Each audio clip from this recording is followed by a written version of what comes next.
um grande mover de Deus na nossa nação. Essa igreja é fruto disso. Tudo que Deus fez nessa nação. Mas hoje, você olha, nós crescemos em número, mas estamos pobres na unção.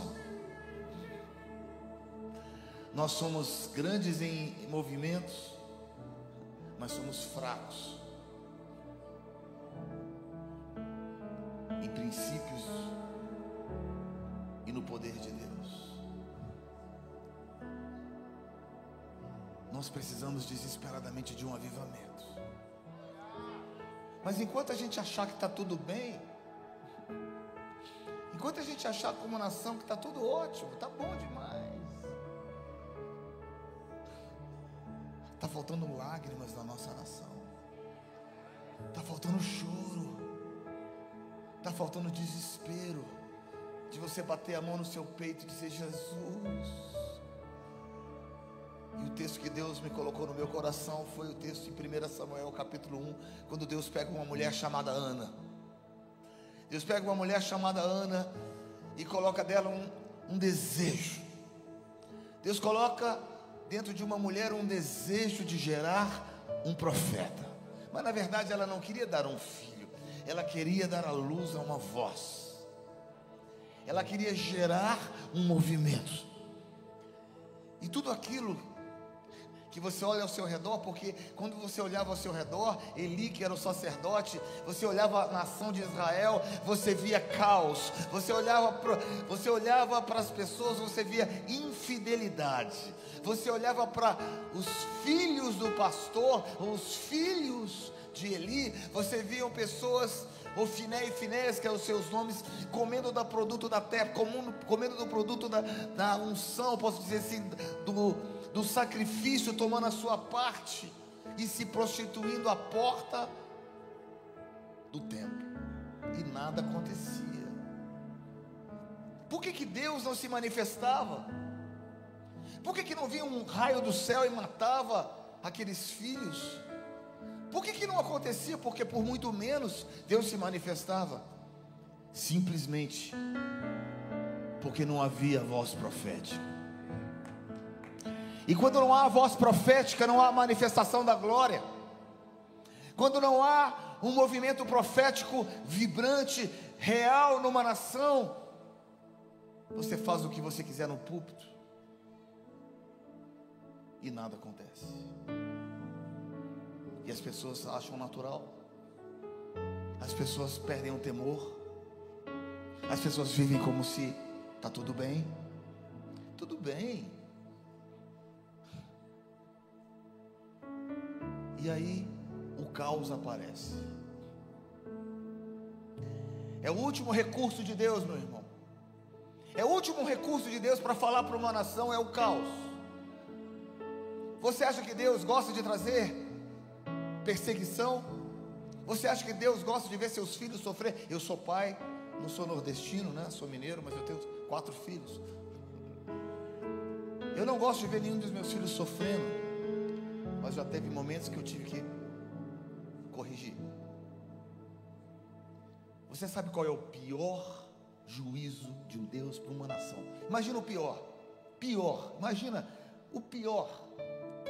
O pior juízo de Deus para uma nação é o silêncio de Deus. É quando Deus para de falar. É quando Deus para de corrigir. Porque enquanto Ele está nos corrigindo, enquanto Ele está falando, existe uma conexão, é o pai e filho, é a paternidade, porque eu sou pai, eu não corrijo o seu filho, eu não bato no seu filho, meus filhos já são grandes, mas eu não corrigi meus filhos, aliás, eu não corrigi os seus filhos, só pai corrige os seus filhos. Se você chegasse na minha casa e falasse assim, como meus filhos eram menores: olha, ele me desobedeceu, ele falou coisas que não devia, ele pulou, me bateu, e eu tive que bater nele, eu ia brigar contigo, porque você não é pai, você não tem autoridade, você não tem espaço. Por que você tocou no meu filho? Mas ele fez errado. Não, eu tenho autoridade para corrigir, você não tem. Quando Deus deixa de nos tratar como filhos, nós somos bastardos. É quando vem um silêncio numa nação. E aí quando o silêncio vem, você abre no meio da Bíblia, você vê uma página em branco. Aquela em branco é o silêncio. 400 anos que Deus parou de falar. 400 anos que as pessoas vinham ao culto, sacrificavam cordeiros, voltavam para casa, tinham filhos, casavam, se davam em casamento, mas Deus não falava. Deus não falava, Deus não falava. E porque Deus não falava, assim como Deus não está falando, aliás, Deus está falando as últimas vezes, Deus está repetindo. Porque estamos vivendo o tempo de 1 Samuel. Esse é o tempo dessa nação, um tempo de 1 Samuel, capítulo 1. Onde você olha ao seu redor, você vê caos. Filhos de pastores, ou membros de pastor, ministros, comendo da porção que não pertence. E Deus não faz nada. Os shows continuam. Os eventos estão aí, as músicas continuam, mas ele diz: eu não quero ouvir o estrépito dos vossos cânticos, eu não quero ouvir o seu som, porque aquilo que você canta não chega aos meus ouvidos. Aí Deus coloca no coração de uma mulher, Deus coloca no coração de uma mulher. Você olha ao seu redor, você vê um país destruído. Você vê ao seu redor, você vê os ministros não estão chorando, clamando por arrependimento. Você vê os ministros indo de evento em evento, clamor, evento para lá, mas não estão clamando. Você vê os pastores abrindo igreja. Você vê, tem nada de errado nisso, contanto que a gente ouça o que Deus está falando. Você vê todo mundo se movendo. Querido, não é tempo de se mover, é tempo de chorar. Pastor, essa conferência é do Espírito Santo. Então, chore porque o Espírito Santo está chorando. Clame porque o Espírito Santo não está aqui somente para te dar unção. Sabe, Ana estava chorando. Quando ela olhou ao seu redor, ela viu um caos. Eu chego nessa nação e eu vejo caos.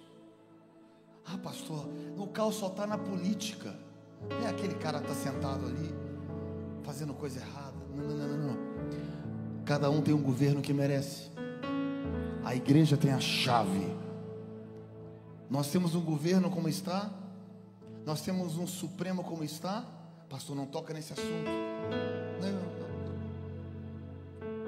Me perdoa, meu queridos. Eu tenho um salvo-conduto de Deus.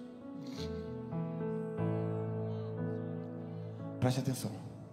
Você olha ao seu redor, você vê o que? Caos. Você vê para lá, caos. Mas sabe de quem é a culpa? Vira para o seu irmão, você e eu. A culpa é sua, a culpa é minha, a culpa é nossa. Por quê, pastor? Porque você não está cheio da glória de Deus. Você não está cheio da presença de Deus, você não está cheio de lágrimas, você não está cheio de arrependimento. Então Deus olha, vê uma nação andando na força do seu braço e diz: como eu vou ajudar? Se meu povo que se chama pelo nome se humilhar, clamar, orar e se converter dos seus maus caminhos, então eu ouvirei dos céus. Pastor, Deus vai nos livrar de um governo comunista? Eu não sei. Não, mas Deus nos ama. Ele nos ama. Mas Ele ama também Cuba. Ele também ama a Coreia do Norte, os coreanos. Ele também ama os venezuelanos, andando pela cidade, correndo para lá e para cá como mendigos. Deixa eu te falar uma coisa: já foi uma nação mais rica que a nossa. Eu fui pastor, missionário, e fiz missões em Cuba durante 17 anos. Talvez como poucos nessa nação eu conheço, como poucos, o que é uma vida em Cuba, de um pastor. E você pode dizer: não diga para mim que Deus ama mais você do que ama aqueles irmãos. Não venha falar para mim. Levante as suas mãos assim. Pastor, por que você está pregando isso? Porque eu quero o Espírito Santo. E o Espírito Santo só vem: conhecereis a verdade, e a verdade vos libertará.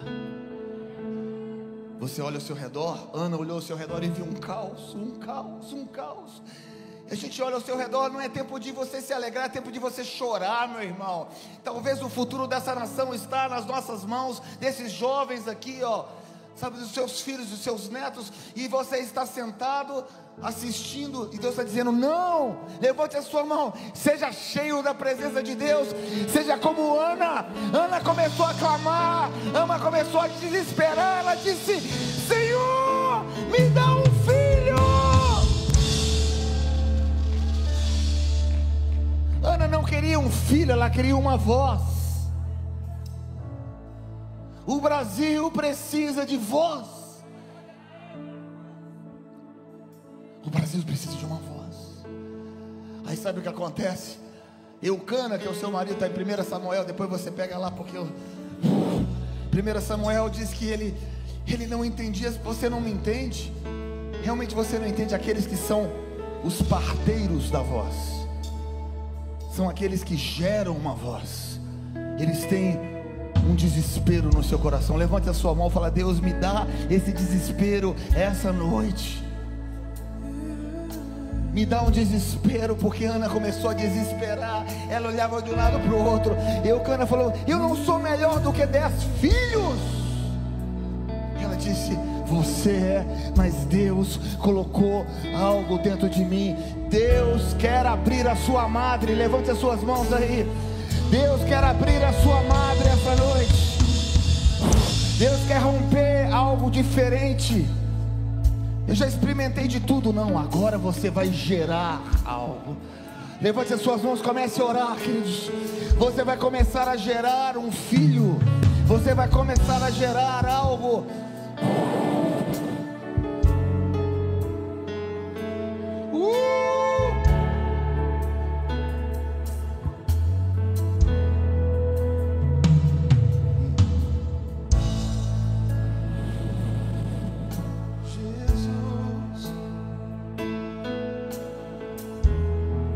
Jesus,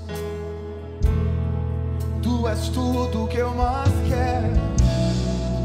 Sim, Jesus, dá-me mais de Ti, Jesus.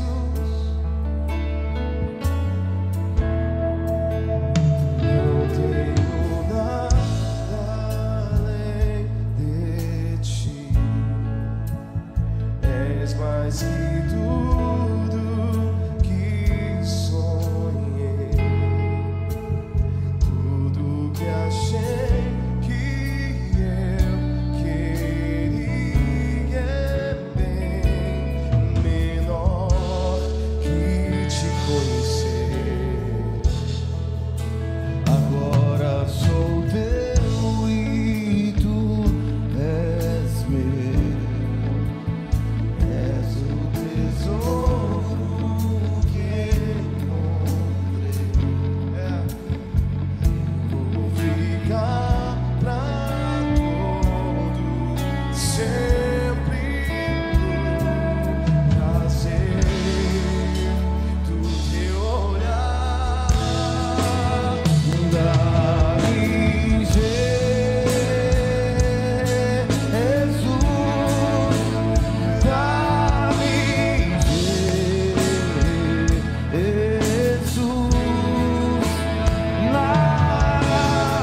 nada mais me satisfaz, nada mais me satisfaz. Levante as suas mãos, comece a orar em línguas, queridos. Ore em línguas, ore em línguas, ore em línguas. Essa noite Deus vai gerar algo aqui. Essa noite Deus vai colocar algo diferente na sua vida.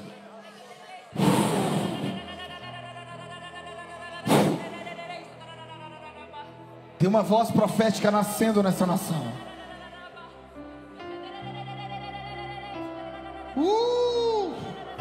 Isso aí.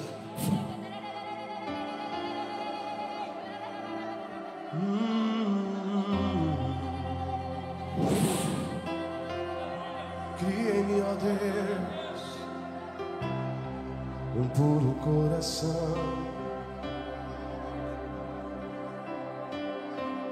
Cria em mim, ó Deus, um puro coração e renova em mim um espírito reto, um espírito reto.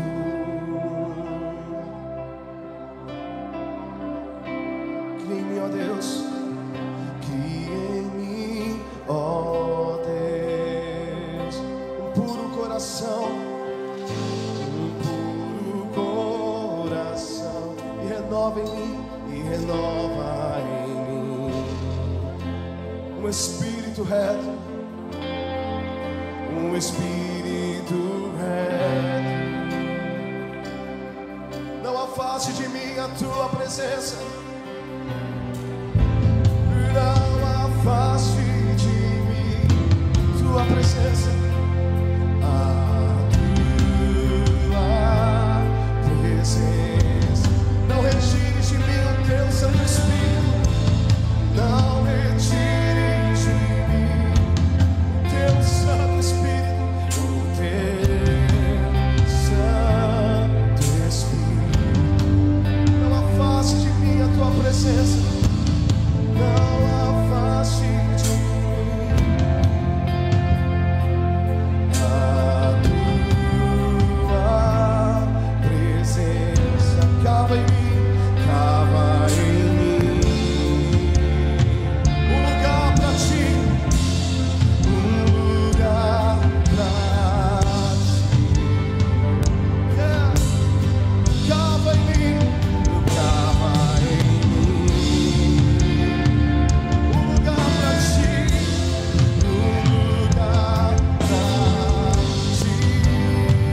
Eu não posso viver sem a tua presença. Eu não posso viver sem a tua presença. Eu não posso viver.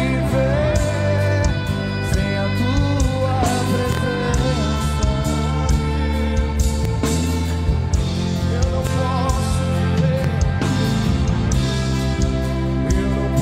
Eu não posso viver. Eu não posso viver sem a tua presença.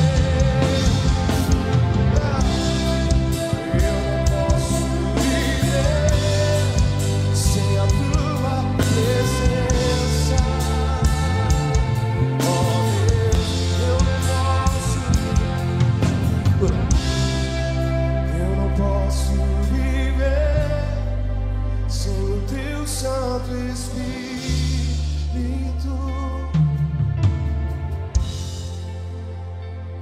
Eu não posso viver. Eu não posso viver sem a tua presença. Oh Deus, eu não posso viver sem o teu Santo Espírito. Eu quero continuar esse texto com vocês. Se você quiser se sentar, pode se sentar durante um tempo, não tem problema. Quiser ficar em pé, it's your choice, sua escolha. 1 Samuel capítulo 1 conta a história dessa mulher, que na minha opinião é uma guerreira. E como Deus está precisando de Anas durante esse tempo. Como Deus está precisando das Anas.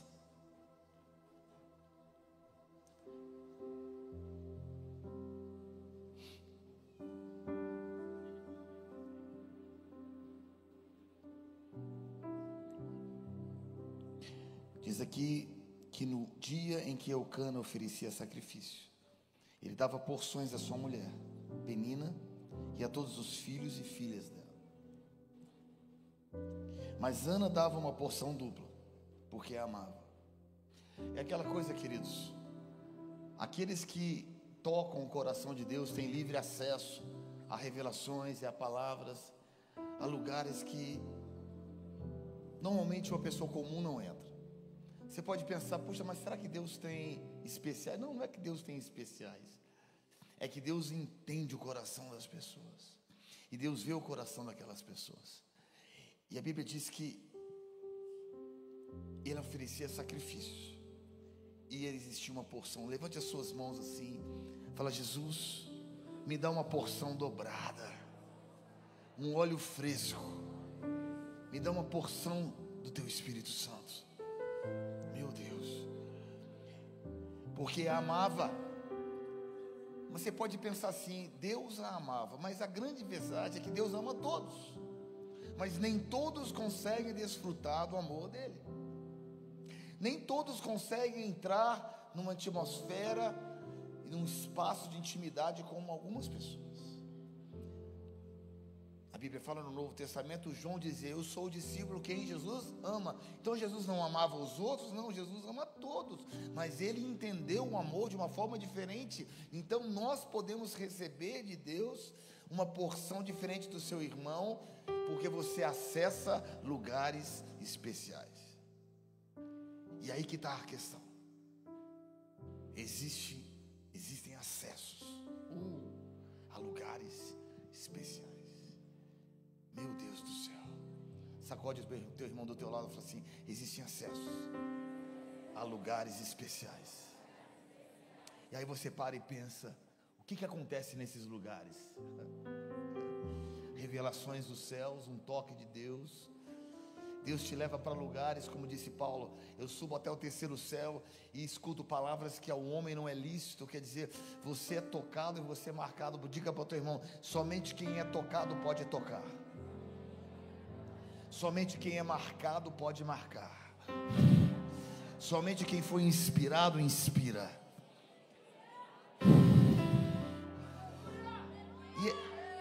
E esse é o grande problema, porque as pessoas não têm sido tocadas. Então elas não conseguem receber o toque de Deus e passar para frente. Nós somos com cheiro de terra, ao invés de termos cheiro dos céus. E a Bíblia diz então que ela tinha uma porção dobrada. Existe uma porção dobrada para cada um de nós. Feche os seus olhos por um momento, queridos. Jesus quer te tocar essa noite. E o caminho que Ele escolhe são vasos quebrados. Eu estou aqui como um vaso quebrado. Quanto mais quebrado, mais unção Deus derrama. Nós vivemos hoje um evangelho do sucesso. Nós vivemos hoje o evangelho da prosperidade. Nós vivemos hoje o evangelho que quem tem mais dinheiro é mais abençoado. Nós vivemos hoje um evangelho que quem tem mais projeção tem mais unção. Mas a Bíblia diz, não é assim. Quem eu consigo espremer mais, libera unção. Quem eu consigo tocar mais, tem uma unção diferente. Quem eu consigo espremer mais, consegue gerar algo diferente.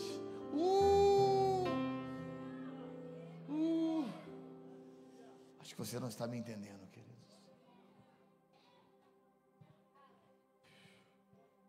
Hoje existe os adoradores da adoração.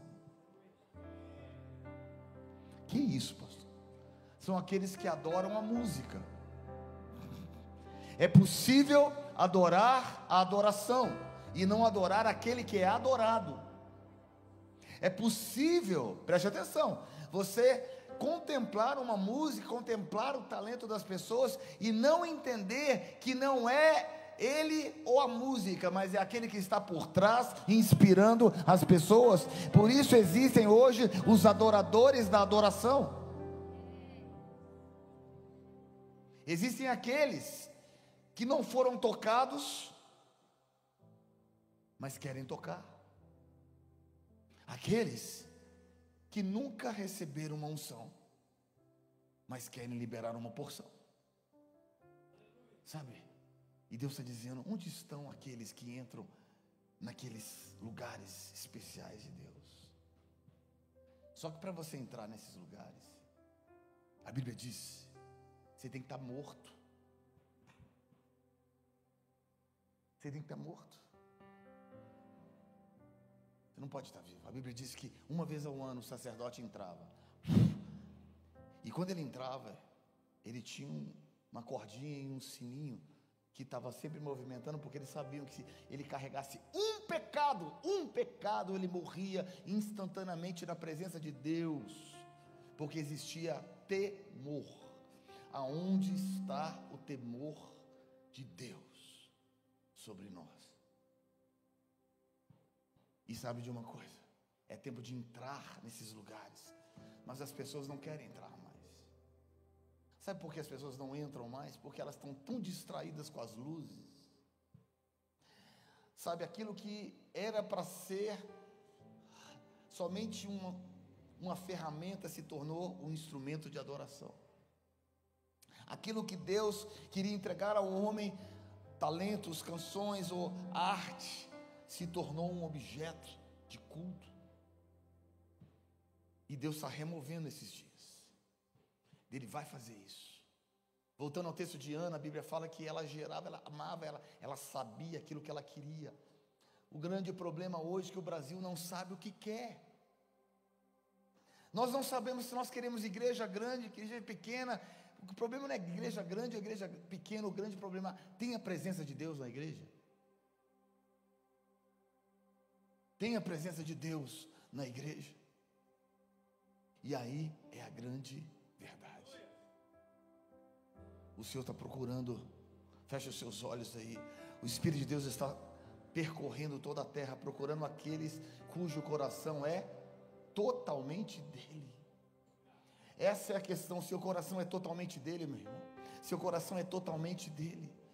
Seu coração é totalmente dele. Ou nós temos dividido o nosso coração com outros deuses, temos dividido o nosso coração com outros.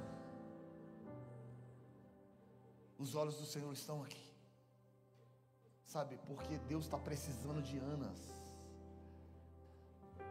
O Brasil vai passar por um tempo muito difícil, só que Deus vai levantar as Anas. E eu quero te chamar para você ser uma Ana na frente, porque Anas na frente vão ter os Samuéis na frente. O que vai acontecer, pastor? Eu não vou te falar o que vai acontecer, mas eu já sei que o juízo é iminente nessa nação. Pastor, que isso? O juízo é iminente no Brasil. Eu sei o que vai acontecer depois. O fogo vem para purificar, e aqueles que são de Deus vão permanecer. Então eu quero te ensinar uma coisa hoje. Levante as suas mãos. É tempo de permanecer, e somente aqueles que têm e passam pelo fogo conseguem permanecer. Pastor, mas e o que vai acontecer? Preste atenção, muita coisa vai acontecer nessa nação, mas somente aqueles que ficarem em pé vão prevalecer e permanecer. A Bíblia fala que Ana passou pelo fogo, porque preste atenção uma coisa, uma mulher naquela época que era infértil, era considerada maldita. Sabia disso? Uma mulher que não pudesse gerar uma criança, uma família, era considerada em Israel uma mulher maldita, porque ela não tinha capacidade de gerar, e ela levava toda a culpa. E era tão forte que o homem podia pegar uma concubina, pegar outras mulheres para ter filhos, de tão pesado era o fardo da infertilidade. aquela mulher pegou aquele fardo da infertilidade e disse: eu vou gerar.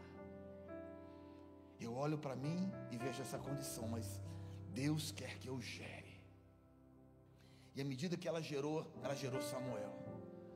O sacerdote Eli olhou para ela e disse assim: você está louca, você está embriagada. Porque realmente, queridos, preste atenção, a voz profética para muitos é louco. A voz profética para outros vão dizer: eu quero uma outra coisa, eu não quero isso, porque eu quero ouvir aquilo que me cabe bem. Mas você quer ouvir aquilo que Deus tem? A Bíblia diz que os profetas são aqueles que trazem o quê? Fundamento para a igreja. E o que Deus está falando hoje? Primeira coisa que eu vejo, eu escuto Deus falar é: você não vai ser infértil, você vai gerar. Você não vai fazer parte de um corpo que não tem algo para dar para essa nação. Você não vai fazer parte de uma organização lindo. Eu amo Lagoinha, pastor Márcio foi meu pastor, lindo, maravilhoso, mas eu quero muito mais de você. Eu quero que você gere vida. Levante as suas mãos. Eu quero que você, das suas bocas, gere vida, e você gere avivamento, você gere palavras de bênção, você gere coisas sobrenaturais, moveres sobrenaturais, palavras sobrenaturais. Deus quer abrir a porta para você entrar em lugares que você nunca entrou. Deus quer abrir a porta para você ser tocado por unções que você nunca foi tocado. Deus quer rasgar os céus sobre a tua vida. Mas você precisa pedir. Porque Ana começou a clamar. Levante as suas mãos e fala: Senhor, eu preciso de uma unção na minha vida. Eu preciso entrar nesses lugares que a religião não entra.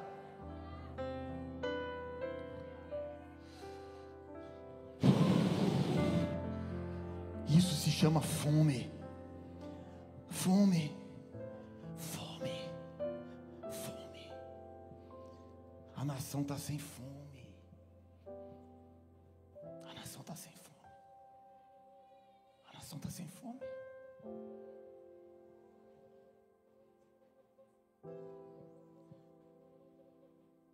Aí Deus coloca um desespero. Um desespero. Sabe o que é desespero? Deus encurrala a igreja brasileira. Deus vai botar na parede. Eu não sei se você já teve uma conversa assim com seu filho, ou seu pai, teve com você, te bota na parede e fala: cara, ou você muda de atitude, ou você muda, ou eu vou mudar você. Deus está fazendo isso com o Brasil. Deus vai pegar você e vai te espremer, porque Ele sabe que o Brasil pode dar muito mais para as nações. Nós somos reis, mas somos sacerdotes, mas nós não temos sabido governar. Quando permitimos que outros governem sobre nós. Então Ana, a Bíblia fala que ela gerou Samuel. E Samuel desde criança foi acostumado na presença de Deus. Uma geração que nasce na presença, uma geração que se acostuma com a presença, onde a presença e ele se tornam uma só pessoa. O grande problema é que nós nos acostumamos com a música e não com a presença. O Espírito Santo às vezes está do lado de fora dos eventos. É agora a hora de eu entrar? É agora eu posso entrar? Ele diz: não, agora é outra banda que vai tocar. Não estraga a programação que eu fiz. Então eu estou com saudade, não sei, desculpa queridos, eu acho que eu estou ficando velho. Eu estou com tanta saudade daquele tempo, sabe, onde a gente não sabia o que ia acontecer no culto.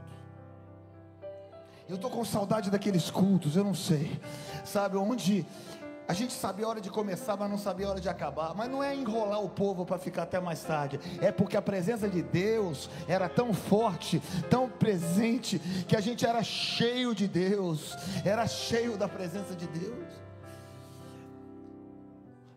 Deus, por que não acontece? Acontece com aqueles que têm fome. acontece com aquele que disse: eu quero que aconteça comigo. Eu tenho fome. Fome. Samuel começou a nascer, crescer. A Bíblia fala que todos os anos Ana ia lá e trocava a sua túnica. É uma renovação. É uma renovação. Sabe, eu acho que eu sou um dinossauro, porque eu fui tocado há 25 anos atrás, e eu olho hoje e eu vejo as pessoas perderam unção. 25 anos atrás essa nação foi tocada, aquele você é fruto desse toque de Deus. E eu perguntei: Senhor, como preservar? Porque a gente foi tocado há 25 anos e eu continuo mais faminto do que antes. E eu fiz uma pergunta: Senhor, por quê? Por quê? Por quê que as pessoas perdem a unção? E Deus me disse: porque elas perdem o propósito. O propósito da unção é tocar vidas. O propósito da unção é transformar pessoas, compaixão pelos perdidos, compaixão pelos pobres.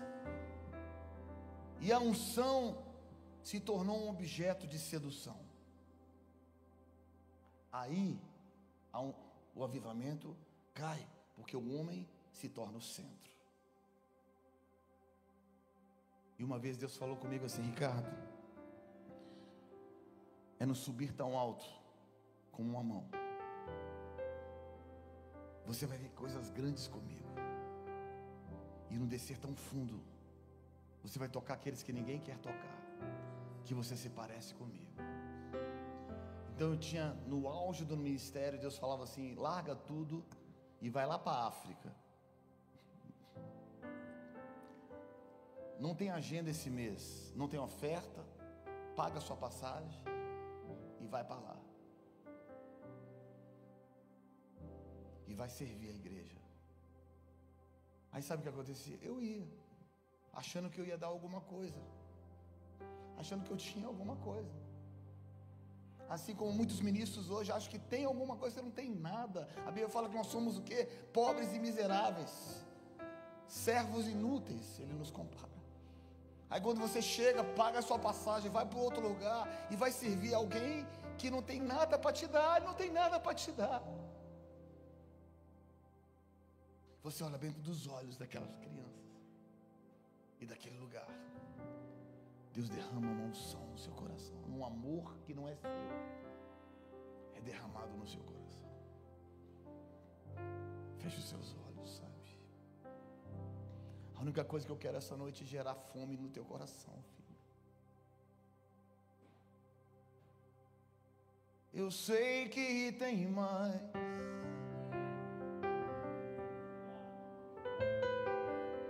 Eu sei que existe mais de Deus pra mim. Que amor é esse? Que amor é esse? Que amor é esse? Eu não entendo. Maior que o amor de um pai, mais forte que o amor de um homem, mais profundo que um amigo. É o teu amor, maior que o amor de um pai, mais forte que o amor de um homem, mais profundo que um amigo.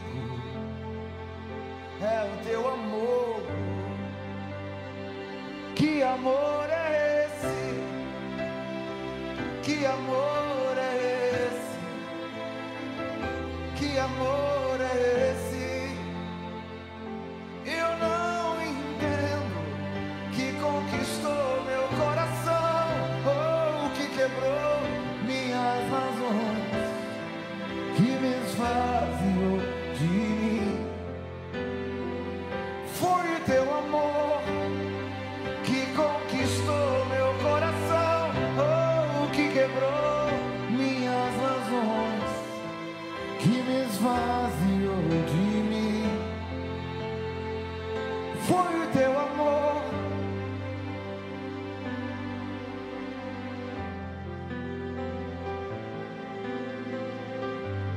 Levanta suas mãos assim e fala: Senhor, vem, vem, vem, vem sobre mim. Vem, vem, vem. Leva-me, Jesus, ao primeiro amor, Senhor. Leva-me ao primeiro amor, onde tudo começou, Senhor. Leva-me ao primeiro amor, onde tudo começou, Senhor. Eu digo sim, eu digo sim, Senhor. Eu digo sim, Eu digo sim, Senhor, eu digo sim. ao teu chamado, Deus. Eu digo sim. Eu digo sim, Senhor. Eu digo sim, Senhor. A tuas promessas, Deus. Eu digo sim. Como na primeira vez, como no primeiro instante, como no primeiro olhar. Tomo o teu lugar, como na primeira vez, como no primeiro instante, como no primeiro olhar. Toma o teu lugar, toma esse lugar, Toma esse lugar, toma esse lugar, meu amado, vem. como na primeira vez, Senhor. Toma esse lugar, oh, vem, Meu amado, vem. oh, vem, Meu amado, vem. vem me envolver com o teu amor.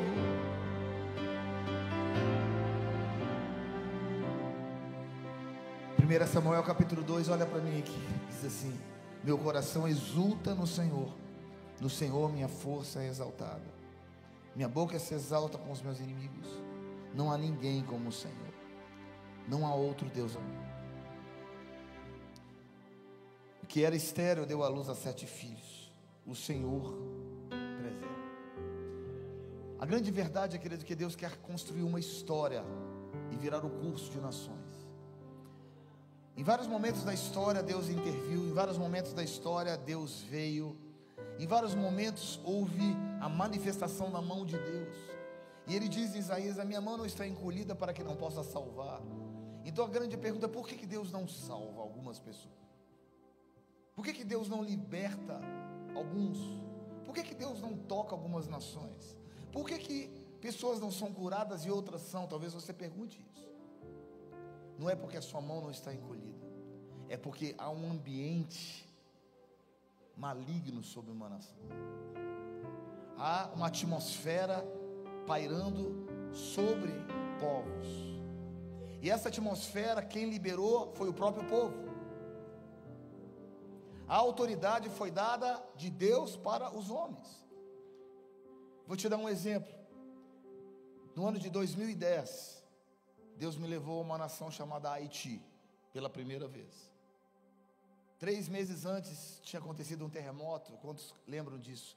Em janeiro de 2010 houve um terremoto que morreram mais de 200 mil pessoas. E Deus falou comigo: pega o avião e vai lá. Peguei o avião, pastores. Cheguei naquela terra, não tinha água, não tinha nada, não tinha lugar para dormir, infecção de cólera, mais de 1 milhão de pessoas nas ruas, andando totalmente nuas, como animais, comendo porcos. Foi uma das experiências mais, eu nunca mais eu já fui à África várias vezes, eu nunca vi o que eu vi no Haiti, porque houve um terremoto, morreram, tinham cadáveres nas ruas. Quando eu olhei aquilo, eu falei: Senhor,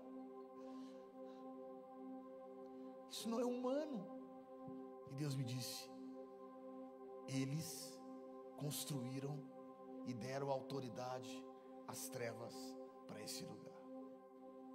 Os homens dão autoridade às trevas sobre uma nação.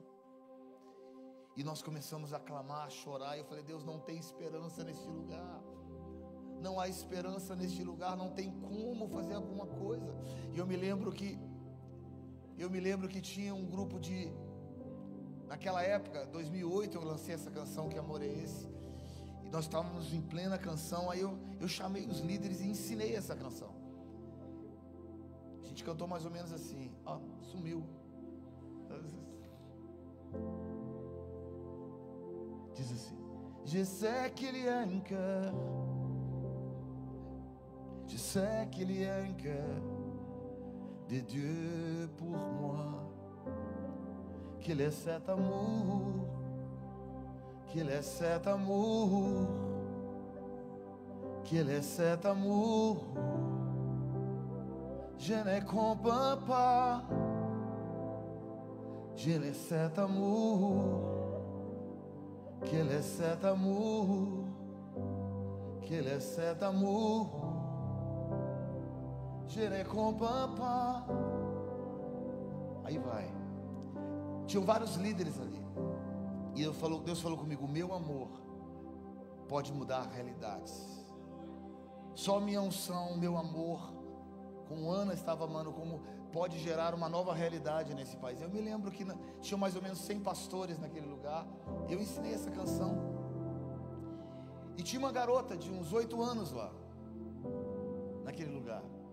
E dali foi embora para o Brasil. Eu voltei algumas vezes lá. E uns 8 anos depois eu fui na França. Quando eu estava em Paris, eu falei assim: eu vou ensinar em francês. Eu aprendi lá, né? Me ensinaram em francês, eu vou cantar. E aí eu comecei a cantar e eles falaram assim: não, pastor, não precisa ensinar não, todo mundo canta essa música aqui.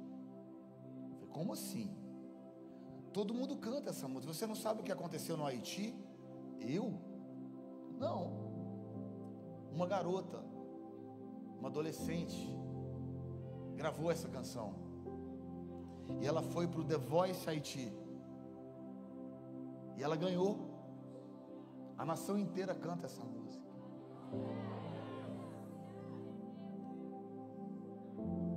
E Deus me disse assim: o poder de uma semente. Levante as suas mãos assim para Ele. Você tem uma semente para o Brasil. Você é uma Ana. Você tem uma semente para essa nação. É só uma canção, é só uma música, mas é uma semente que tocou uma nação. É uma semente que pode mudar uma nação. É uma semente que pode transformar nações. Queridos, preste atenção. A nação brasileira precisa das Anas. A nação brasileira precisa das vozes dessas sementes. E elas, aonde elas estão, onde estão os desesperados, aonde estão essas vozes proféticas, elas não existem, elas estão caladas. Sabe por quê? Porque tem medo. E tem que ser um doido para falar essas coisas. E Deus está dizendo assim: assim como eu transformei o Haiti hoje, Deus fez grandes coisas lá. Agora voltou tudo de novo, porque a igreja não se levanta, a igreja tem oportunidades. Agora somos nós no Brasil. O que aconteceu com a adoração desse país? A maior arma de batalha espiritual que existe na Bíblia se chama adoração. A Bíblia fala em 2 Crônicas capítulo 20 sobre Josafá, que foi para a guerra simplesmente adorando. Os adoradores foram para as ruas, os adoradores foram cantar. E eu me lembro que Deus falou comigo: querem mudar o Brasil? Não vá para a rua manifestar, vá para a rua adorar.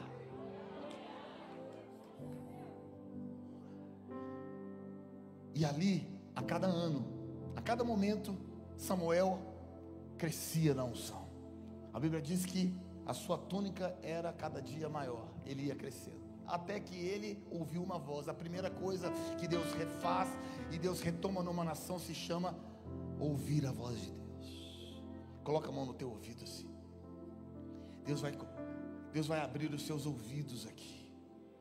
Deus vai abrir os seus ouvidos aqui neste lugar. Deus vai abrir os seus ouvidos. Deus precisa trazer uma nova audição para essa nação. Nós estamos surdos. Deus está dizendo: eu quero falar de novo, eu quero que você ouça novamente. E Deus fala Samuel, e Deus fala Brasil. E aí Samuel disse: quem é que fala? Quem é que está falando? Aí você começa a entender. Meu Deus, que Deus te ungiu como um adorador para propósitos, sabe? O choro que Deus quer colocar dentro de nós é uma unção que Deus quer colocar no diante de nós. Aí a unção foi crescendo. Presta atenção no que aconteceu. A unção foi crescendo. A unção foi crescendo. A unção foi crescendo. A voz começou a voltar. A voz começou a voltar. A voz começou a voltar. A voz começou a voltar na nação. Quando de repente os filisteus invadiram. E sabe o que eles fizeram? Pegaram a arca da aliança e colocaram na frente, como um amuleto gospel. Agora eu sou evangélico. Aí o arraial do inimigo temeu mais a Deus que o próprio povo de Deus. Diga para o teu irmão: eles temeram mais a Deus que o povo de Deus. Como pode uma nação que brinca com a unção? Como pode um povo?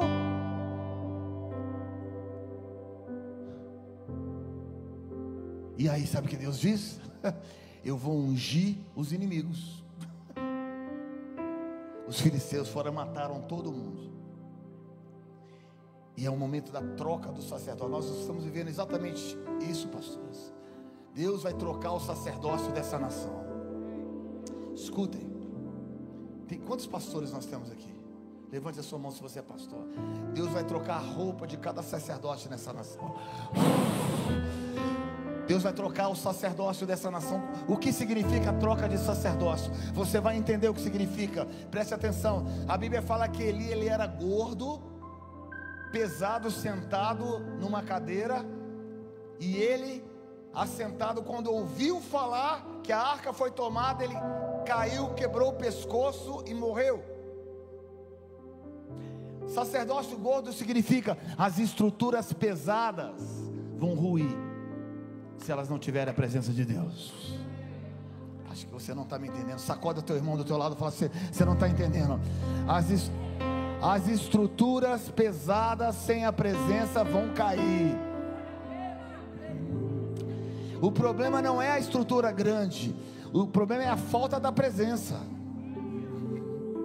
Porque tem igreja pequena, sem estrutura, que também vai cair. Sacode o teu irmão do teu lado e fala assim: é tempo de trazer de volta a presença. É tempo de trazer de volta a presença. É tempo de trazer de volta a presença. Pastor, não prega sobre isso. O sacerdote Eli, ele era gordo.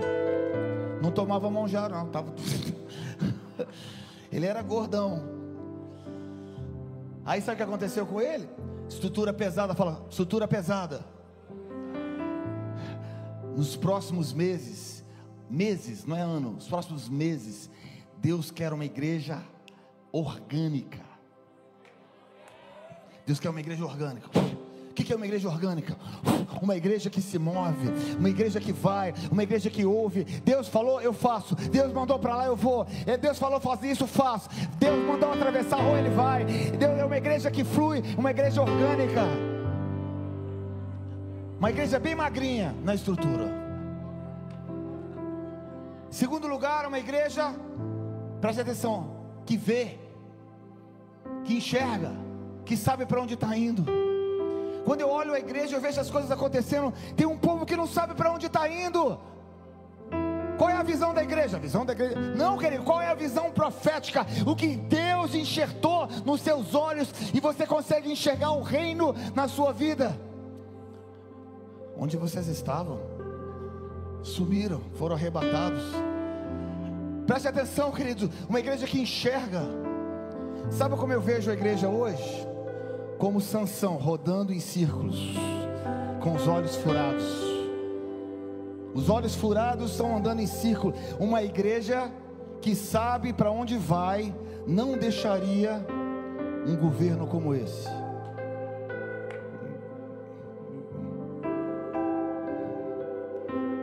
Pastor, não fala isso. A unção de Deus não ia permitir. A unção de Deus não permite. Uma igreja que está mas uma igreja com os olhos furados começa a andar em círculo, aí andando em círculo. Qual é a visão? A visão é crescimento. Queridos, preste atenção no que eu vou te falar uma coisa. A visão do reino nunca foi crescimento sem presença. A visão do reino não é crescimento sem a glória. Porque crescimento sem vida é câncer. Quando um tumor ele cresce. O tumor é uma célula sem vida. Então Deus não quer um organismo que cresça sem a presença. E Deus está trocando as vestes do sacerdócio, porque Ele está colocando olhos para que você veja, olhos para que você escute, ouvidos para que você escute, mãos para que você se mova. E por último, Eli estava sentado. Uma igreja que vem esperando o povo. Sacode o teu irmão do teu lado assim: eu vou para as ruas de Bragança Paulista. Eu vou para as ruas dessa cidade. Eu vou até as prostitutas. Nós vamos até os drogados. Não espere crescimento de igreja, de outra igreja. Vai buscar os perdidos. Vai buscar os perdidos. É uma igreja que não está sentada, esperando, mas ela corre, ela começa a correr, ela começa a andar, ela começa a andar. Será que tem alguém aqui que quer andar comigo?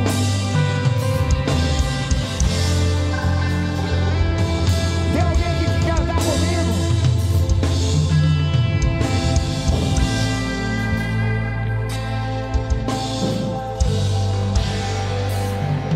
Meu querido, me perdoa. Há uma geração de jovens que não correm. Existe uma geração de jovens que não correm. Uma geração de jovens que não anda. Sabe por que não corre? Porque não tem propósito. Você acha talvez que ser crente é encontrar um namorado na igreja. Aqui não é ponto de encontro. Aqui é base para você alcançar os perdidos. É local para você correr. Essa noite, preste atenção, é uma noite diferente. Deus vai derramar unção para aqueles que ouvirem a sua voz. Eu não tenho muita coisa. Eu não tenho muita coisa. Mas aquilo que eu tenho eu quero dar para vocês. A Bíblia fala em Atos capítulo 3 que Pedro e João estavam na porta de Formosa do templo. Tinha um aleijado ali, pedindo esmola. E a igreja pedindo esmola. E Deus está dizendo assim: levanta-te. Pedro falou: eu não tenho prata nem ouro, mas aquilo que eu tenho eu te dou. Hoje a igreja tem prata e tem ouro, mas não tem unção. Hoje a igreja tem prata, tem ouro, mas falta unção. Pastor, o que é unção? O que é unção? Diga para teu, unção é o seguinte: unção, outros não são. Unção e outros não são. Abaixa só um pouquinho. A unção é quando Deus capacita uma pessoa para fazer uma obra extraordinária. É quando Deus pega alguém que não tem capacidade alguma e Deus faz uma obra extraordinária. Lá em Atos capítulo 19 a gente vê isso acontecendo. Preste atenção. Diz assim, ó. Atos capítulo 19. Diz assim: enquanto Apolo estava em Corinto, Paulo atravessou as regiões e chegou a Éfeso. Éfeso era uma cidade. Você vai ficar de pé porque eu também estou de pé. Então você pode ficar em pé, eu fico em pé, não tem problema.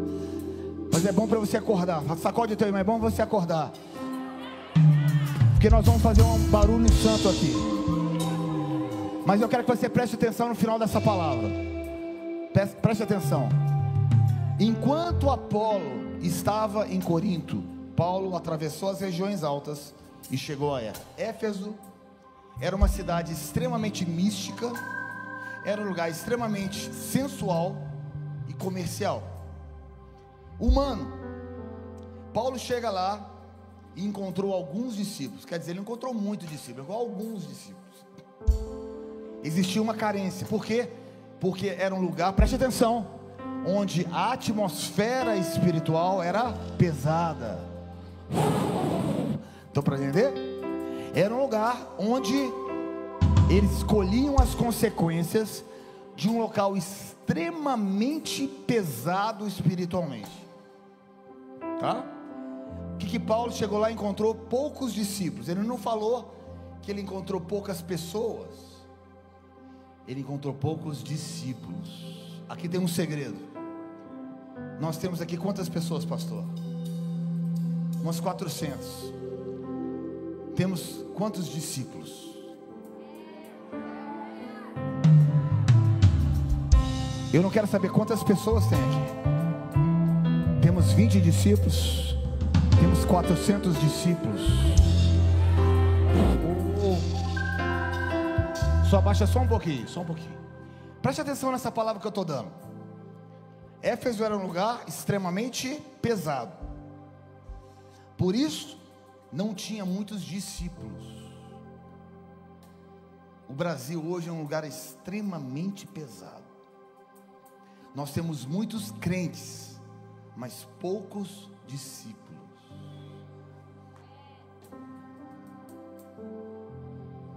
Não se esconda através da placa de uma igreja. Não se esconda atrás da unção do pastor Márcio ou do seu pastor. Você é um discípulo. Então ele olha para você. Eu espero que a gente a partir de hoje tenhamos 400 discípulos. Versículo 2 veio a pergunta. Baixa só um pouquinho. Baixa só um pouquinho. Depois a gente faz barulho. Vocês já receberam o Espírito Santo? Pode colocar aqui, por favor. Está em Atos 19, versículo 2. Ele encontrou discípulos, mas discípulos não significa que eles são cheios do Espírito. Preste atenção. Quando ele chega em Éfeso, uma cidade extremamente comercial, sensual, pesada, uma atmosfera pesadíssima, ele olha e ele vê poucos discípulos. E dentro desses poucos discípulos, ele faz uma pergunta: quando vocês creram, vocês receberam o Espírito Santo? É possível estar na igreja e não ser discípulo. E é possível ser discípulo sem o Espírito Santo. Pastor, precisava sair sem essa. É possível estar na igreja e não ser discípulo. Mas também é possível ser discípulo e não conhecer o Espírito Santo. O nível é mais alto. Aí diz assim: eles responderam: nem sequer ouvimos que existe o Espírito Santo. Eles nem ouviram. Vocês já ouviram. Mas agora vamos para a prática. Quantos já foram batizados com o Espírito Santo? Minha pergunta: quantos foram batizados hoje? Hoje. O Espírito Santo quer nos batizar todos os dias. Todos os dias tem uma unção nova. Todos os dias tem um óleo fresco novo. Sacuda teu irmão do teu lado e fala assim: você já pegou a sua porção hoje? Meu Deus. Pode sacudir mesmo, está todo mundo de pé, sacode. Pergunta: você já recebeu a sua porção hoje? Não, pastor, eu fui batizado. Calma, rapaz. Falar com um adolescente é fácil, é difícil, calma. Já tive adolescente. Não, preste atenção. Hoje, todos os dias, Deus tem um maná que cai do céu. Todos os dias Deus tem uma porção dos céus. Todos os dias Deus quer te levar para uma nova dimensão no seu amor, na sua presença.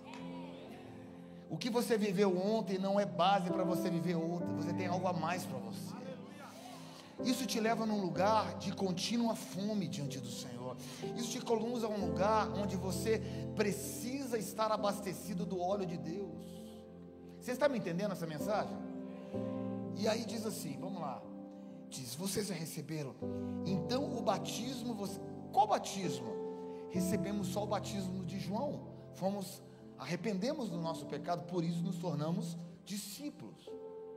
Mas vocês não estão andando na estatura do varão perfeito.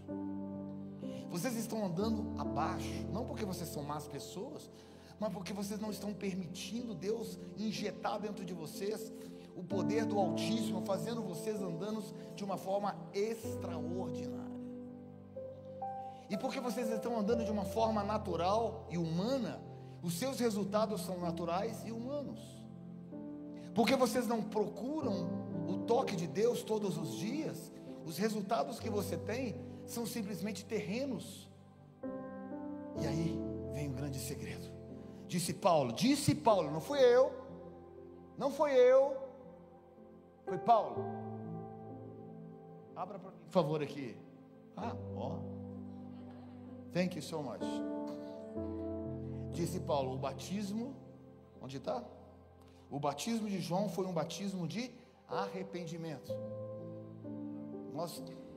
E ele dizia ao povo que cresce naquele que viria depois dele, isso é Jesus. Versículo 5: ouvindo isso, eles foram batizados em nome do Senhor. Quer dizer, muitos ali estavam com eles, mas não eram discípulos. Preste atenção. Povo, discípulos, cheios do Espírito Santo. Primeira coisa, foi pregado o reino, foi pregado o arrependimento, foi pregado um lugar de quebrantamento. Então, eu creio que nós temos 400 discípulos essa noite, que sabem o que querem em Deus. Levanta bem alta a tua mão, cara, vamos lá, Brasil, vamos lá, Brasil. O Brasil não quer ter 30%, quanto é 30%? 60 milhões, de crentes evangélicos. Eu não quero, eu prefiro 10 milhões de discípulos. Aí, preste atenção, olha aqui. Calma. Quando Paulo colocou as suas mãos, e ele fala sobre transferência de unção. O que é isso, pastor? Somente aquele que carrega uma unção pode liberar uma unção. Somente aquele que entrou em alguns lugares, não é porque ele é melhor ou pior, não, pela experiência e pela porção que Deus colocou dentro dele. Sabe, queridos, quando nós fomos tocados pelo avivamento 25 anos atrás, eu corri atrás, eu via que aquela unção era genuína, eu via aquele homem de Deus, eu entrava na fila 5 vezes, eu queria aquilo na minha vida. Eu saí do Brasil, eu fui para a Argentina, meu Deus, eu fui para a Europa, eu fui para os Estados Unidos, eu fui para Pensacola, eu corria, Senhor, eu vou gastar tudo o que eu tenho, mas eu quero unção na minha vida. Então ele colocou as suas mãos. Eram ao todo uns 12 homens. Versículo 8: Paulo entrou na sinagoga e aí ele falou com liberdade. Eu vou dizer uma coisa para vocês aqui com todo o coração e preocupação. O que nós vemos hoje no Brasil é o calar de uma voz profética e o calar da liberdade do Espírito dentro das igrejas. Por isso que eu vejo uma atmosfera pesada sobre a nação. é porque existe sobre a nação um espírito de Jezabel, tentando calar a voz profética e tentando tirar a liberdade, a pouca que nós temos, de falar aquilo que temos que falar, de tocar aquelas pessoas que temos que tocar. Não se pode tocar em alguns temas na igreja mais. Não há liberdade de expressão no Brasil. Não há liberdade de expressão mais no Brasil. Não, eu não gosto de política, eu não sou político. Pode ter certeza que eu nunca vou me candidatar, porque eu não sou, detesto, mas eu sou profeta. Diz assim: Paulo entrou na sinagoga e ali falou com liberdade. Liberdade. Olha para mim, olha para mim, olha para mim. Uma vez eu estava em Cuba, uma igreja de, aqui tem 400, tinha 2.000 pessoas na igreja. A igreja é lotada, no centro de Havana. Eu estava cantando uma canção assim: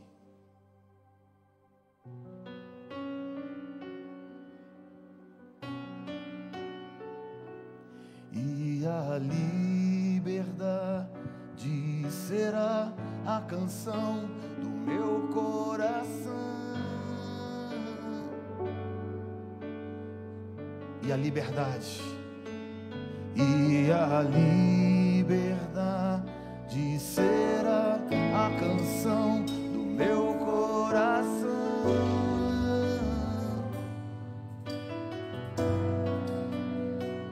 Eu sou livre, livre para te adorar.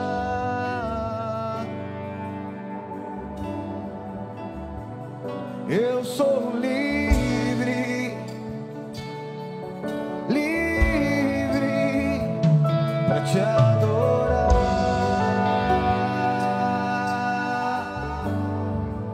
Não vou mais olhar atrás, meu passado não me importa mais. Eu sou livre, não vou mais olhar atrás, meu passado não me importa mais. Eu sou livre.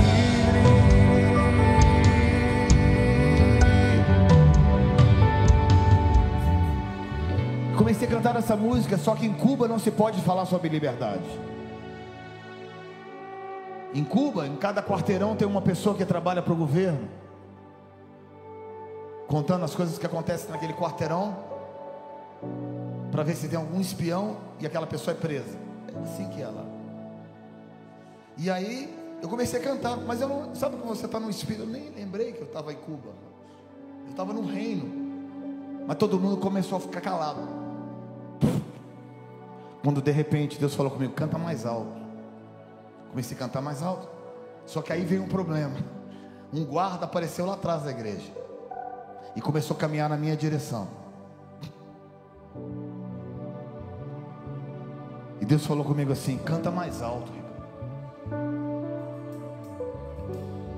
Vi uma vozinha assim: você vai ser preso, você vai ser preso.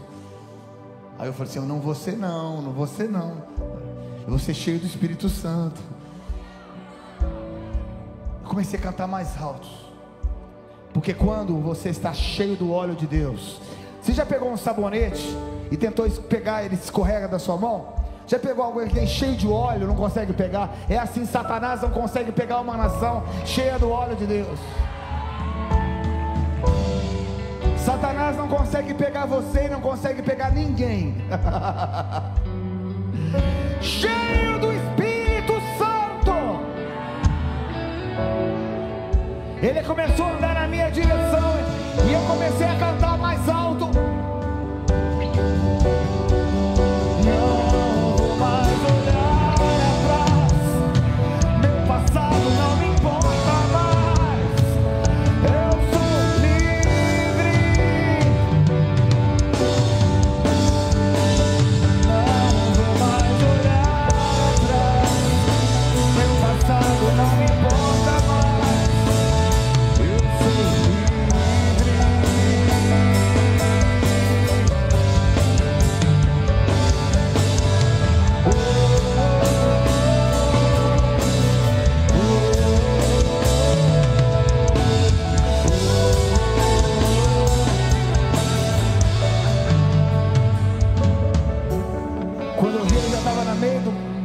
Quando eu percebi, ele estava no meio da igreja.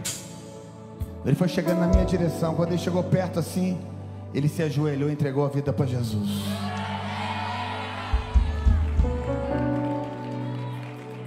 Onde está essa igreja?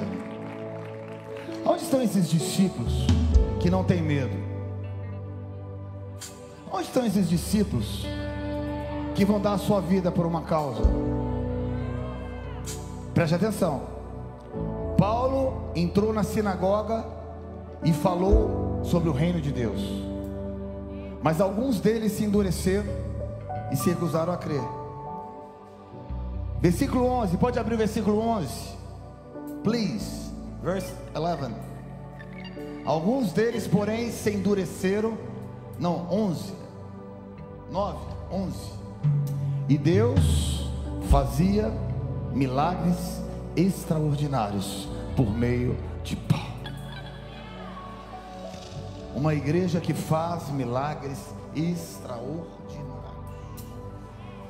de tal modo que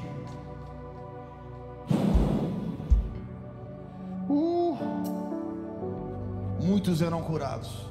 Levante a sua mão e fala assim: Deus, que lenços, aventais que Paulo usava eram levados. Deus, fala, Deus fará milagres extraordinários através da minha vida. Fala, e Deus fazia milagres extraordinários através da minha vida. E Deus fará milagres extraordinários através da minha vida.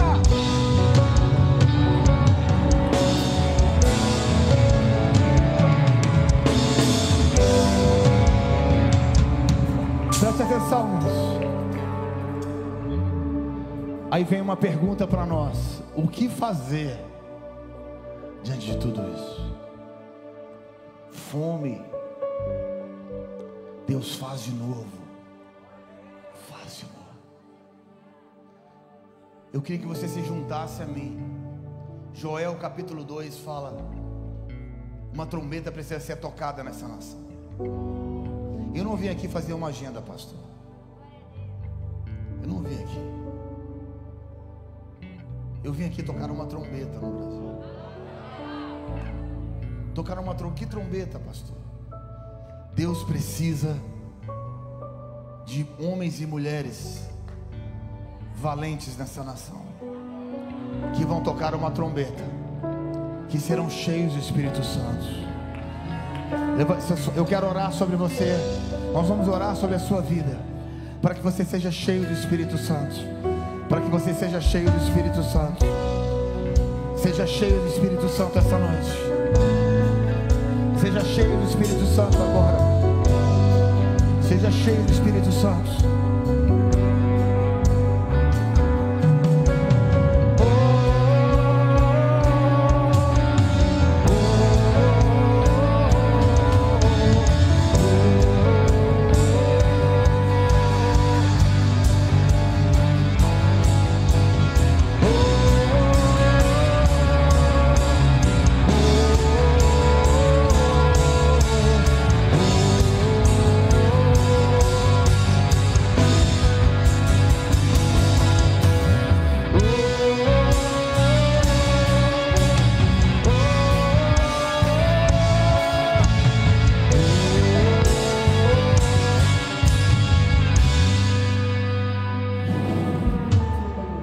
Preste atenção que eu vou dizer para vocês.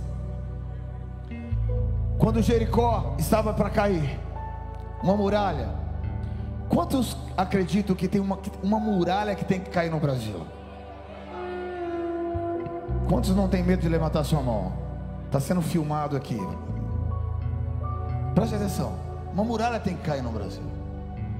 E a nossa guerra não é contra carne nem sangue, mas contra principados e potestades nas regiões celestiais. A nossa guerra não é humana, mas é espiritual. Jericó tinha que cair, certo?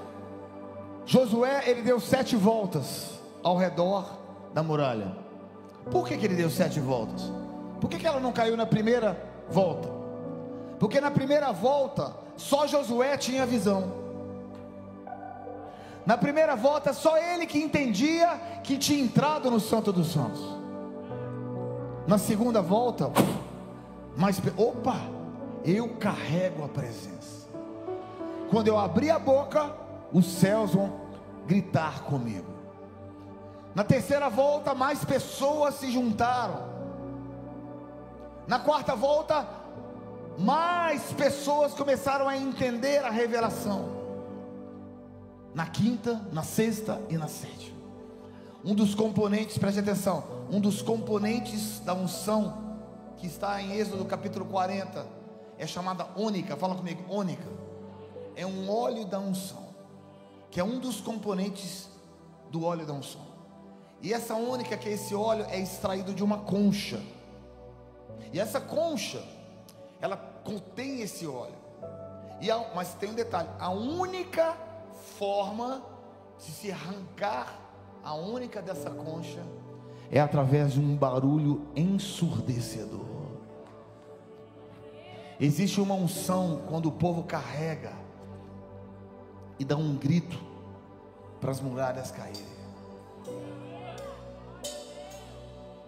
A concha abre, a unção é derramada, é um componente da unção. Então eu quero que você levante, eu quero te convidar a você levantar as suas mãos onde você está. Nós vamos contar até 3 e você vai liberar o óleo dessa unção. Você contém essa unção. Qual é o nosso propósito? As muralhas de Jericó irão cair nessa nação. As muralhas da injustiça vão cair sobre o Brasil. As muralhas da sedução vão cair sobre essa nação.